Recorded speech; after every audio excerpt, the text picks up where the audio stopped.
Hi guys, it's Brianna, and today I want to talk about my experience with KTP laser treatment. I have recurring respiratory papillomas, which means I have benign tumors growing on my vocal cords. I've been getting them removed since I was 2 years old, and now I'm 27.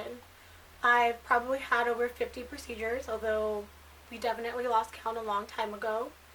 And today I want to talk about what it's like going through a KTP laser treatment, which can also be referred to as a red pulse laser treatment.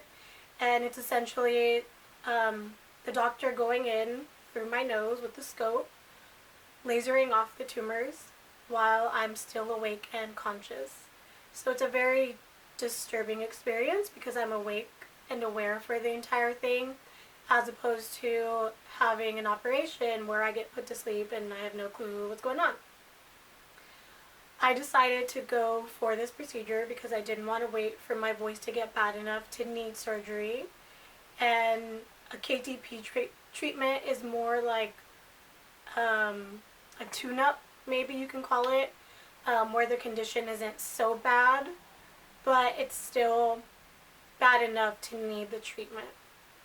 So I went to USC on January 15th, 2020, and I was terrified to get this procedure done, but I knew I needed it because I use my voice a lot for work because I'm a trainer.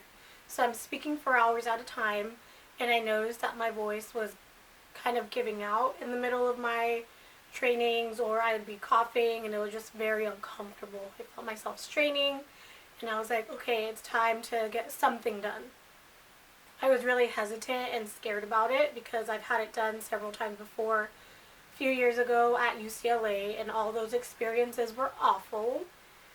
So I was scared.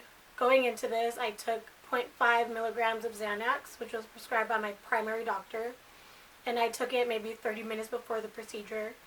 I wanted to take enough where I wasn't feeling super anxious, but not enough to the point where I couldn't walk and I blacked out, which has happened before. So next time I will probably take more because I was still really, really scared.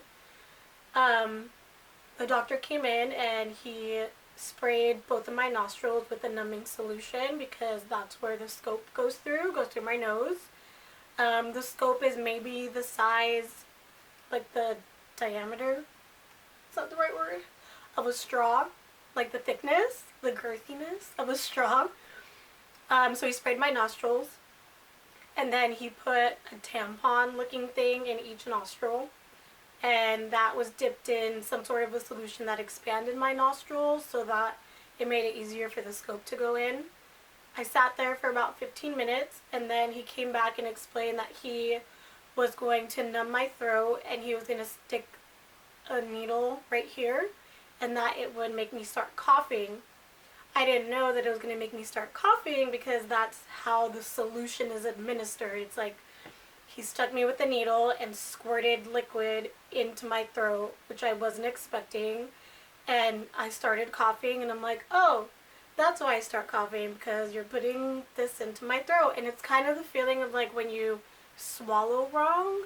It was like that, but a million times worse. So that was awful.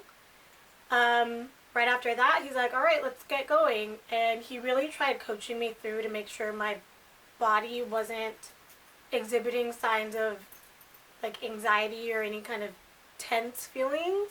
So every time my shoulders would go up or whenever I would like brace myself, he would just like remind me to relax again. He scoped me, put the tube up my nose, and then it goes down my throat. Has a laser on the end, and then it has a camera on the end so that he can see what he's doing.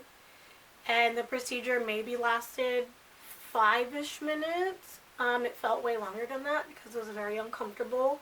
It definitely wasn't as painful as previous experiences because this was the first time that they gave me the numbing solution directly on my throat, in my throat. But I could still smell and see the smoke from the laser. He said that the recovery time for this was longer than the operating room because a KTP laser works differently. So the KTP laser works by cutting off the blood supply to the tumors, and then they kind of scab over and slough off, is what he said, whereas a microdebrider, which is used in the operating room, is kind of like a rotor-rooter where it just clips them off, and that's how the tumors get removed. He said that there wasn't too much in there, but he did get everything, and that he expected me to be able to talk the next day, although he said not to go back to work until after the weekend, and this was done on a Wednesday. So I was out of work for a few days. I definitely could not talk the next day.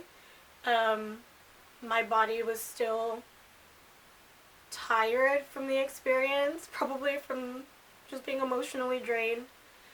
I was able to talk a little bit about 2 days later, and then when I went back to work on Tuesday, because there was a holiday on Monday, it was pretty normal for me to speak. Between then, I could talk, but it felt very foreign and exhausting. So I just put myself on voice rest. I go back in about 3 months for a follow-up visit. Would I do it again? Yes, because I would rather avoid the operating room because of recovery time physically, like getting all that anesthesia and pain meds out of my body it just takes longer. And although this was very uncomfortable, it wasn't as uncomfortable as previous experiences that I've had.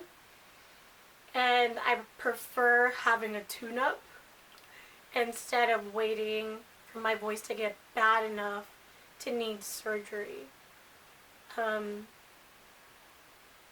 So yeah, that was my experience being awake during this procedure. It sucks.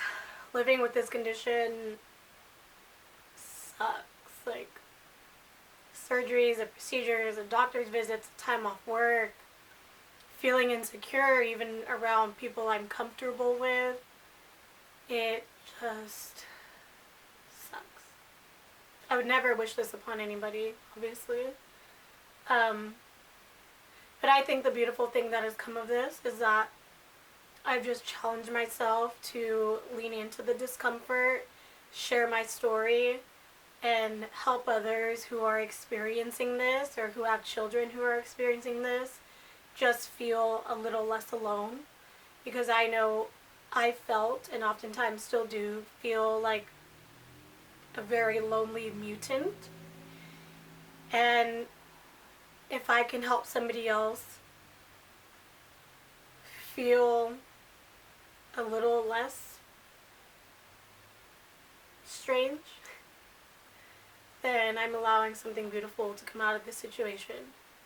And I think a lot of us are very embarrassed or ashamed or just don't want to speak on it, because speaking can be embarrassing. Hearing my voice on playback is probably more embarrassing than the average person. But someone has to do it. So why not me? Anyways, that's it for this video today, guys. Thank you so much for watching, and I will talk to you guys next time.